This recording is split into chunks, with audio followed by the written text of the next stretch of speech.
Hallo und herzlich willkommen zurück auf dem Kanal. Freut mich, dass ihr heute wieder dabei seid. Heute ist es endlich soweit. Ich habe meine erste Online-Flugstunde mit Daniel. Ich würde sagen, lasst uns direkt anfangen.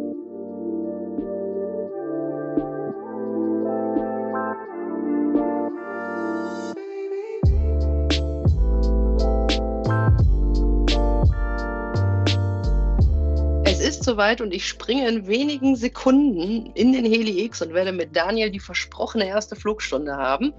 Zuvor möchte ich euch aber nochmal daran erinnern, dass ihr in jedem dieser Videos ein gratis Online-Training mit Daniel gewinnen könnt. Irgendwo im Laufe dieses Videos werde ich einen kleinen Gewinncode irgendwo im Hintergrund versteckt. Wenn ihr den Code gefunden habt, dann sind die nächsten Schritte wie folgende.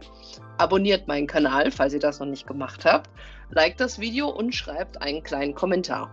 Davon macht ihr idealerweise einen kleinen Screenshot und den schickt ihr zusammen mit dem Gewinncode an Daniels E-Mail-Adresse, die ich euch jetzt hier unten nochmal einblende.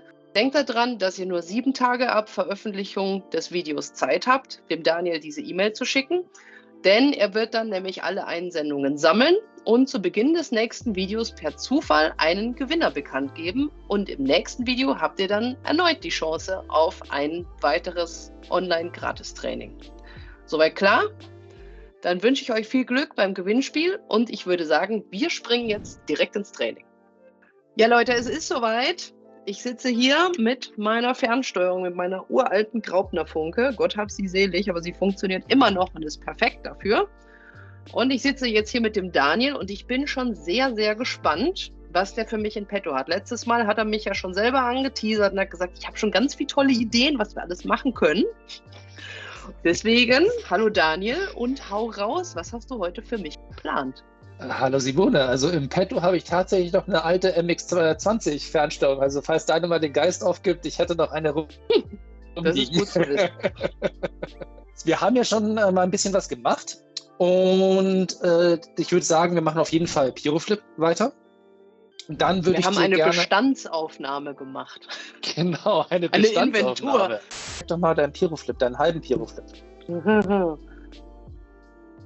Moment, ich mache den ja immer so. Ich weiß, dass da das Timing auch nie so zu 100% stimmt, mit Heck nachziehen und sowas. Ich fliege den ab und zu auch gerne so.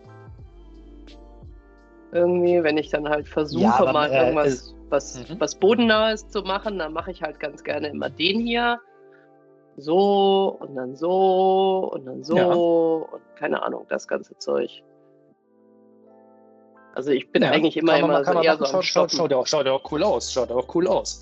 Jetzt ist es aber so, dass die Pyroflips, also wenn ich mich mal wirklich dazu zwinge, sie zu üben, dann sieht das eigentlich immer so aus, dass ich eigentlich immer Nase innen anfange, dann lasse ich ihn auf den Kopf, einmal drehen, zurück. Ne, ich mache immer den. Problem ist auch, die Aussteuerei ist auch nicht so 100%ig meins, weil ich es halt auch nie übe. Und dementsprechend fliegt er dann da immer lustig durch die Gegend. Ja. Nichtsdestotrotz ist es wichtig, dass du umstellst, weil an und für sich das, was du machst, ist schwieriger. Man kann es hinbekommen, ja, ich bin es wie gesagt 5, 6, 7 Jahre falsch geflogen, bis auf YouTube mich einer mal darauf hingewiesen hat. Und was cool ist, weil ich jetzt hin und her switchen kann, ja, um es den Leuten dann auch entsprechend zu zeigen. Aber das Wichtigste wäre jetzt erstmal, dass ich dir mal erkläre, worauf es eigentlich beim Fliegen ankommt. Intuitiv fliegst du schon. Dann gibt es noch 2 weitere Prinzipien. Und zwar das Prinzip Standbild und das Prinzip Konstante. Prinzip Standbild bedeutet, dass jede Figur hat natürliche Standbilder. Und wenn du eine Figur richtig fliegst, hast du diese Standbilder. Ergo, wenn du ein Problem hast mit einer Figur, dann liegt es meistens darin, dass deine Standbilder nicht passen. Klassisches Beispiel, ich zeige dir mal ganz schnell, was ich meine.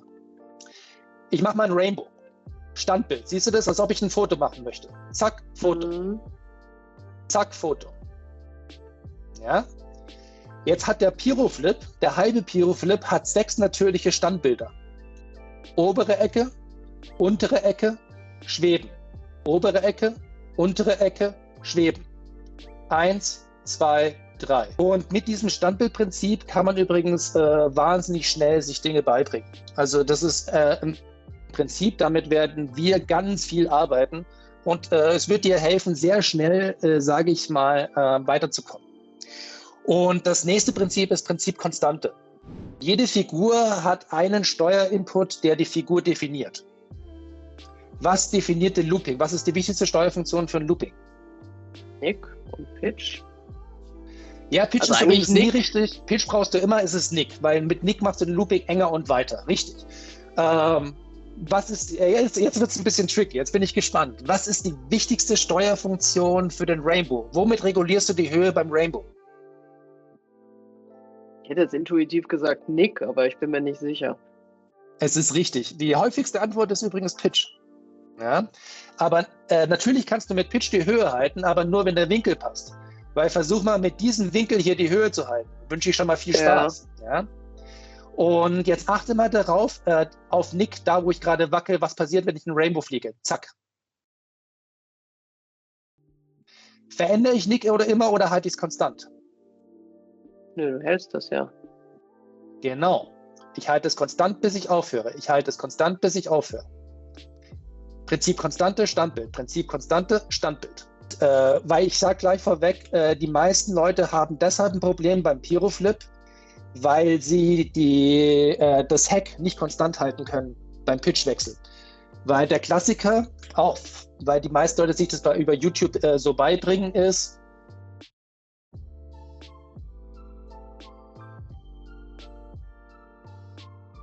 ja, im Übrigen erkennst du dich ein bisschen wieder, wenn ich das hier mache? Siehst du, dass ich mit Nick relativ aggressiv bin? Mhm. Ja. Ich mache jetzt mal ein paar Standbilder. Du siehst dort den Nickwinkel, momentan -1. Siehst du das? Mhm. Ich fliege jetzt mal ein paar Pyroflips und du sagst mir mal, was der optimale Winkel auf Nick wohl ist.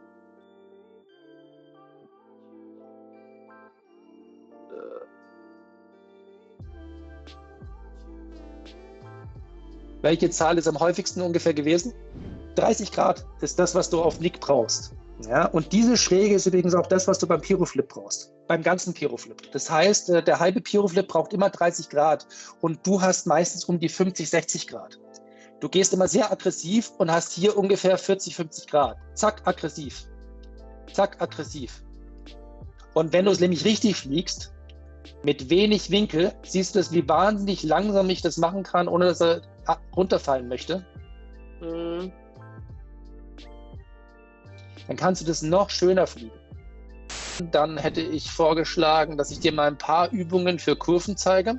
Ja, weil deine Kurven sind ja schon gut, aber du hast ja immer noch das Problem, dass dein Heck ein bisschen zu hoch ist bei den Kurven und beim Funnel die Heckposition nicht ganz perfekt sitzt. Aber es ist wie bei vielen Dingen im Leben, nur wenn man versucht, erstmal was richtig zu machen, heißt es nicht, dass man es sofort besser macht und vor allem, dass es dann auch, obwohl es, wenn man es richtig macht, es dann leichter ist das Erlernen erstmal nicht ganz so einfach, aber ich habe da so einige Übungen, mit denen du das sehr effizient und sehr schnell lernen wirst. Das war die nett ausgedrückte Variante für du wirst mich hassen, weil du nämlich danach erstmal gar nichts mehr kannst, bevor es besser wird. Okay, gut. Ich kann mich schon mal auf Frust einstellen. Dann würde ich doch mal sagen, dass du vielleicht einfach mal eine großräumige Kurve zeigst. So, eine großräumige Kurve. Und man sieht es wieder, das Heck ist wieder ein Tick zu hoch. Und jetzt musst du immer mal wieder auch jetzt bist du wieder in Roll links drin und du wirst auch, solange das Heck immer wieder häufiger ist, jetzt bist du gerade wieder drin, immer wieder in Roll drin sein. Und das bekommen wir, aber wie gesagt, deine Kurve ist ganz nah dran. Ja? Also das ist Note 1-. Ja? Also das ist, es wird immer aber besser. noch kein Igelaufkleber, also den gibt es noch nicht. Igelaufkleber gibt es bei euch? Ich bin damals in der ersten Klasse, wenn man was richtig gut gemacht hat, hat man Aufkleber gekriegt. Oh, süß. Ja, habe ich nie bekommen. Ja, siehst du mal. Sollte mir was zu denken geben. Genau. Wenn wir praktisch hier eine große Kurve fliegen, Und ja, erstens sieht man hier die Vorteile vom Heli X. Man kann wirklich schöne Kreise auf einer Höhe fliegen. Hier würden zum Beispiel bei anderen Simulatoren, müsste man ständig mit Roll arbeiten, um die Höhe zu halten. Ja, das liegt an der Aerodynamik vom Rumpf, die wird simuliert. Aber darum soll es gar nicht gehen. Und zwar, du siehst die meiste Zeit, ich gehe mal kurz in den Stick-Move rein. Siehst du das, wenn ich das hier bewege? Mhm. Ja. Und ja, wenn ich das nicht gerade demonstriere, ziehe ich hier meine Kreise und bin eigentlich fast nie in Roll drin. Und trotzdem ist meine Schräglage sehr, sehr stabil, ungefähr bei 40 Grad, Pi mal Daumen. Ja. Jetzt ist natürlich die Frage, wie halte ich die Schräglage so stabil, obwohl ich sie nicht mit Roll reguliere. Und da kommen wir zum großen, großen Geheimnis der Kurven, was die meisten Profis wie Kyle Stacy und so weiter, ich bin mir ziemlich sicher, gar nicht wissen, warum ihre Kurven so gut sind. Und zwar ist es die Heckkontrolle. Und das Heck hat nämlich schon eine Aufgabe, nämlich nicht, dass man, wie viele denken, um die Kurve zieht. Ich mache das mal, wie viele das machen. Die versuchen praktisch mit dem Heck hier rum zu driften und auch machen oftmals so Achter und dann gehen sie hier wieder rum mit dem Heck und versuchen mit dem Heck um die Kurve zu ziehen. Ja. So sieht es bei, ja, würde ich sagen, weit über 90% aller Piloten aus. Ja. Und bei dir ist das hier zwar auch vorhanden, aber nur ganz wenig. Das heißt, dein Heck ist ungefähr da, wo ich es jetzt gerade habe. Und da muss ich immer mal wieder hier Roll reingeben. Weil, jetzt kommen wir zum großen Geheimnis der Kurvenfliegerei. Erstens, Nick und Heck sind synchron. Das heißt, man sieht hier, wenn ich die Kurve enger mache, brauche ich mehr Nick und ich brauche auch gleichzeitig mehr Heck. Wenn ich die Kurve weiträumiger mache, brauche ich weniger Nick und weniger Heck. Und diese Kopplung, ja, die erfolgt zeitgleich. Das heißt, wenn ich mehr Nick habe, habe ich mehr Heck, weniger Nick, weniger Heck und so weiter. Ja. Und die Relation hinzubekommen, die ist nicht einfach. Aber die ist bei dir schon ziemlich gut. Ja. Da müssen wir schon gar nicht viel machen. 1 hour later. Und dann flieg doch mal in der Kurve, geh in Roll rein und dann verbiet dir doch mal, Roll zu geben. Jedes Mal, wenn du Roll steuerst, und wenn es auch nur ein bisschen ist, und ich bin da sehr achtsam, ja, imaginäre 5 Euro an mich. Und wenn wir 50 Euro erreicht haben, dann echte 5 Euro. Und du darfst gerne abstürzen, aber ab jetzt kein Roll mehr, okay? Nimm die Schräglage weg. Ist egal, du bist ohne Roll abgestürzt. Super. Wir sind immer noch bei 5 Euro. Mensch, ich glaube, ich verdiene doch kein Geld. Oh je, da brauche ich aber echt viel Schnaps, wenn ich das üben muss. Super, du bist gerade mit einer ruhigen Korrektur abgestürzt. So muss es sein im Simulator. Das ist eine Lesson für Real Life. Bleib einfach ruhig, wenn der Heli abstürzt, tu nichts. Das muss alles, was du machst, muss ab jetzt weich sein.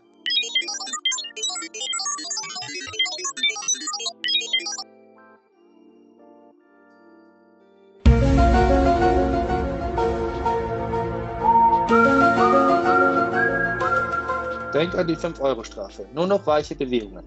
Spür, dass du alles weich und langsam machst. Ja, das ist jetzt meine Vanille-Seite. Rechts rum. Alles, was mit Heck rechts geht, mögen die meisten Maut-2-Piloten nicht so. Ja, Also, ich auch nicht. Deswegen sage ich ja Vanille-Seite und nicht Schokoseite. Ach so.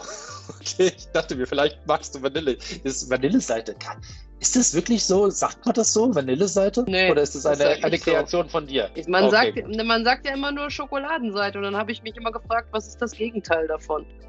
Und die meisten Leute würden lieber Schokolade als Vanille nehmen. Ja, du bist immer noch leicht in Roll dran. Ich darf Roll benutzen. Ja, ab jetzt nicht mehr. Die Regeln aber auch so, wie du sie gerade hast. Ja, ich versuche ja Geld zu verdienen. Und du bist immer noch bei 5 Euro, verdammt. Ruckartige Bewegung, 10 Euro. Du bist übrigens schon bei 20 Euro. Du hast lauter ruckartige Heckbewegungen gemacht. Du musst halt lernen, dass Felix, du mit ich nehme das auf, sag kannst. mal, du Rindvieh. Ich nehme hier die Kamera auf, hau ab. Ich brauche dich nicht in der Unterhose auf meinem Bild. Und dein Arschgekratzer auch nicht. Jetzt zieh dir deine Joggingboots an. Hallo Felix. Also, er hört mich nicht. Du bist auf dem Kopfhörer. Ja, sag hier, deswegen leuchtet diese lustige LED grün, weil dein das Gesicht, ja. Hallo Einfach Felix. weg.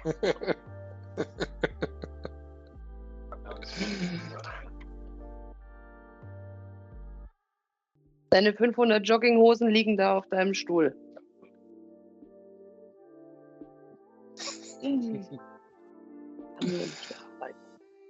Ja, du wolltest gerade was sagen. Sollen wir mal vielleicht mal coole Koordinationsübungen machen? Lass uns doch mal kurz schauen, wie gut deine Fingerkoordination ist. Was hältst du davon, Simone? Ganz viel, ja. Gib Gerne. doch mal bitte, wie beim Nick-TikTok, Vollaufschlag, Nick, vor, zurück, vor, zurück, vor, zurück. Vollaufschlag. Also, Ja, jetzt mach mal bitte Vollaufschlag, Roll, links, rechts, wie beim Seiten-TikTok. Und noch schneller. Okay. Immer mal wieder, wenn du Roll rechts gibst, haust du auf Nick. ja, mach ich den. Ja, ich weiß. Ja, genau, Deswegen richtig. mache ich das Genau. ja nie. Ja. Und jetzt machen wir, gut, geh mal bitte Heck so auf 30% Linksaufschlag. Heck links noch ein bisschen mehr. Ja, genau, ungefähr da. Und jetzt machen wir Pitch positiv, negativ und versuch den Heckaufschlag konstant zu halten. Ja, das ist eher ein Halbkreis. Ja. Jetzt machen wir Folgendes. Nick, geh mal auf Roll mal auf 20%, 30% Ausschlag nach links. Und jetzt gib mal Vollausschlag, Nick vor, zurück, während du Roll konstant hältst. Das ist ganz grausam. Mhm. Das ist ja noch schlimmer, wenn man es live sieht. Ja. Und jetzt bitte gehst du in Nick mal auf 30% Nick drücken, nach vorne. Noch ein bisschen mehr. Und jetzt machst du das gleiche eben als Horizontale. Ist besser als Nick. Ist besser als Nick. Gut. Wenn ich ganz Folgendes, schnell mache, das- sieht man es nicht so. Ja, doch. Ja, man sieht's. Aber es ist nicht schlecht. Klick mal kurz bitte auf mich, sodass dass wir meine Knüppel sehen. Gut, man sieht sie. Super. Und zwar habe ich Koordinationsübungen entwickelt, mit denen die Leute wahnsinnig schnell ihre Fingerkoordination trainieren können. Es ist ja so, dass wenn du 3D-Pilot bist, warte, ich komme mal kurz her, indem ich mal kurz abstürze. Wenn du 3D-Pilot bist, lernst du halt permanent diese Bewegungen. Ja. Aber als normaler Pilot oder als Anfänger machst du das ja nicht. Du kannst ja hier zum Beispiel Nick drücken oder hier Nick ziehen und dabei praktisch den TikTok wandern lassen.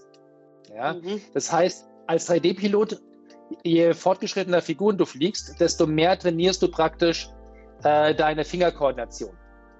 Ja? Aber als normaler Pilot hast du das nicht. Und deswegen habe ich halt ein paar Koordinationsübungen entwickelt, wo selbst ein absoluter Anfänger von Anfang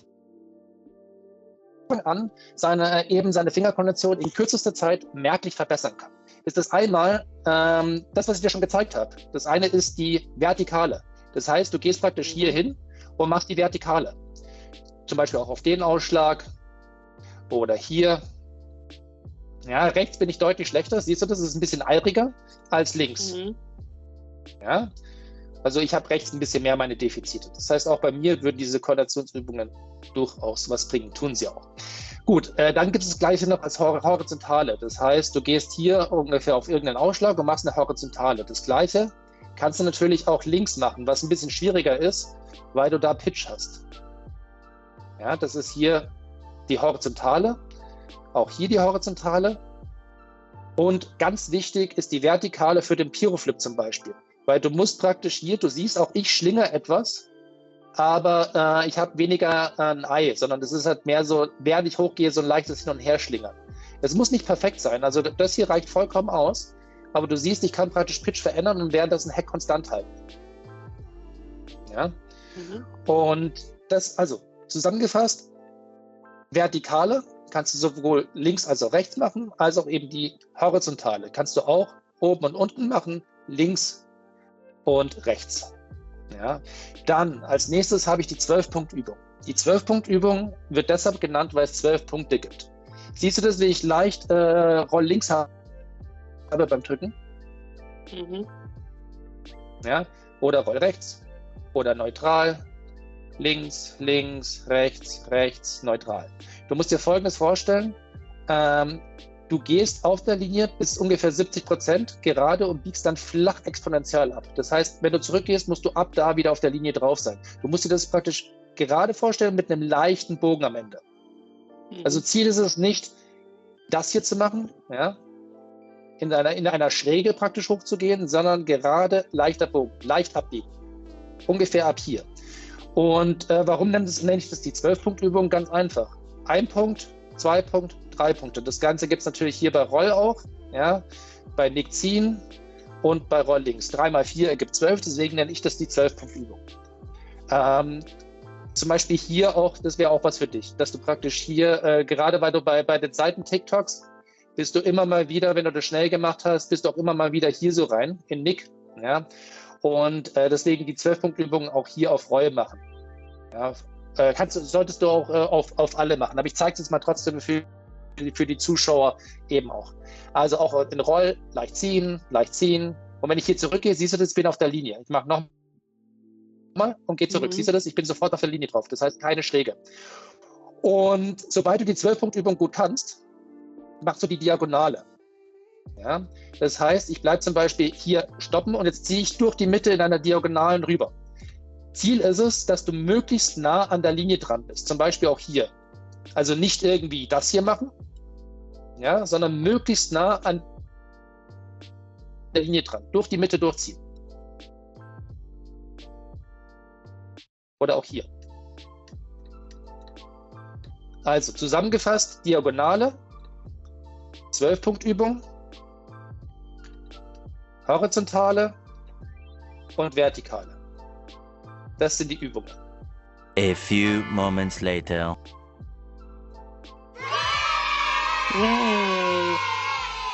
Also ich will ja nichts sagen, aber merkst du was? Ja, ich lasse mich mehr von der Feder leiten. Ja. Und deine Also Fingerkoordination ist auch in kurzer Zeit schon besser geworden. Das ist wirklich faszinierend. Also das ist vollkommen egal, ob die 12 sind oder schon 80, meine Flugschüler. Das ist Wahnsinn, wie schnell jeder auf diese Übungen anspringt. Das stimmt, ja. Muss ich direkt mal dann mit der Rolle mal ausprobieren. Zack, stehen bleiben. Kurz Pause, zack. Pause, kurzes Standbild. Schnelle Bewegung und dann aber am Endpunkt länger stehen bleiben. Schnell und stehen. Schnell, stehen. Genau. Besser. Jetzt wieder die andere Diagonale.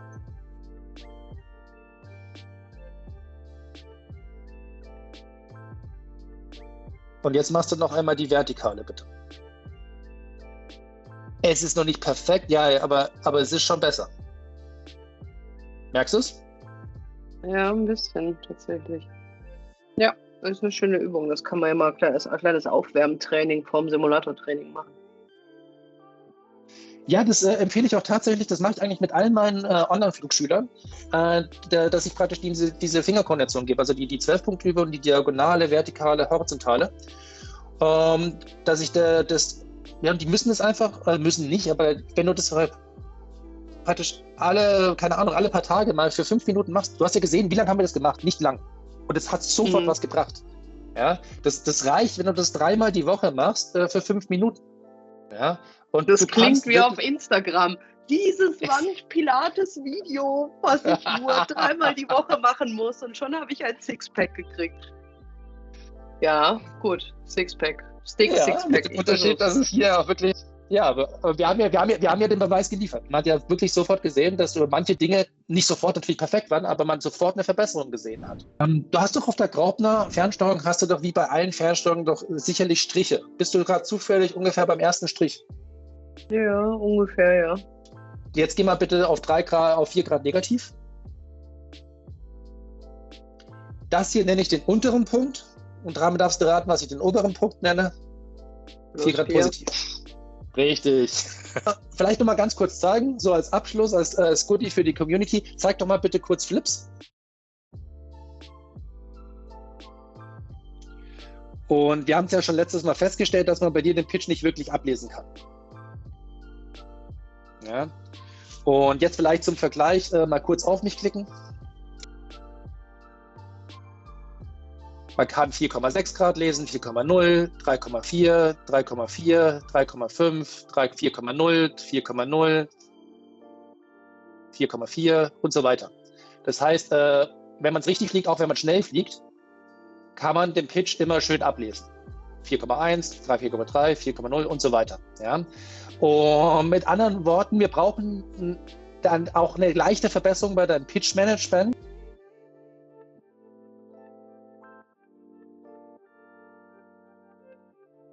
Ja, als auch natürlich, wenn ich schöne Fahrtrollen fliege. Das heißt, wenn ich schöne Fahrtrollen fliege, auch wenn ich langsame Rollen fliege, 3,8 Grad, 4,5 Grad, 4,3 Grad, 4,1 Grad. Und gerade auch für Pyroflips eben wichtig, weil beim Pyroflip ist es nicht anders. Wenn ich einen Pyroflip fliege, 4,0, 3,4, 3,8, 3,8, 3,4. Und wenn ich auch einen schnellen Pyroflip fliege, 2,0, beziehungsweise ich gehe mal mit der Drehzahl ein bisschen niedriger, 3,0, 3,4 und so weiter. Man kann halt den Pitch richtig schön ablesen, wenn man vom Pitch-Management es richtig macht. Und du fliegst, wie gesagt, auch da wirklich auf einem sehr hohen Niveau, aber auch da ist auf jeden Fall noch eine Verbesserung möglich. Dass die Flips mehr auf der Stelle sind, dass das schöner harmonischer ausschaut und dass es vor allem auch einfacher geht. Und da werden wir die nächsten Male auf jeden Fall viel machen. Und als Vorbereitung und generell würde ich dir empfehlen, das kannst du auch wunderbar auf der Couch machen. Oder egal, wann du Zeit findest, wenn du eine Serie guckst, dass du dir einfach die Fernsteuerung in die Hand nimmst und du kannst auch sie anmachen. Die Graupner hat ja zum Beispiel auch einen Servomonitor, das ist dann ungefähr 27-30%. Ja? Aber du kannst auch die Fernsteuerung auslassen und gehst einfach zum oberen und unteren Punkt und auch in die Mitte und einfach mit Gefühl. Das ist wie mit den Koordinationsübungen. Unterschätzt nicht die Kraft von Trockenübungen, während du nicht fliegst. Hausaufgaben. Im Endeffekt Koordinationsübungen, die schaden nicht. Die braucht man gerade auch für die Dinge wie Pyroflips, was wir dann auch die nächsten Male machen werden. Was können wir noch machen? Ja klar, natürlich die Kurven. Schräglage nur mit dem Heck verändern. Okay. Also mache ich meine Pyro-Ecken, meine lustigen Stick-Trockenübungen, meine Striche-Trockenübungen und die Kurvenübungen. Das sind ganz schön viele Hausaufgaben. Dann danke ich dir vielmals für die heutige Stunde. Sehr gerne. Ich habe trotzdem schon einiges gelernt. Und ich denke mal so in 1,5, 2 Wochen sehen wir uns dann wieder und dann prüfst du die Hausaufgaben ab. Ich freue mich schon. Und ja, bis dahin gibt es ja auch schon einen Gewinner. Genau, richtig. Also schön fleißig das Video durchsuchen, wo in den 3000 kleinen Texten, die überall auf dem Bildschirm erscheinen, vielleicht irgendwo ein Gewinncode versteckt ist. Ja, ja gut, du dann bis in 2 Wochen. Und wir hören uns dann wieder. Wir auch. Und wir hören uns dann. Ciao, ciao. Bye, bye. Danke dir. Ciao. Ciao.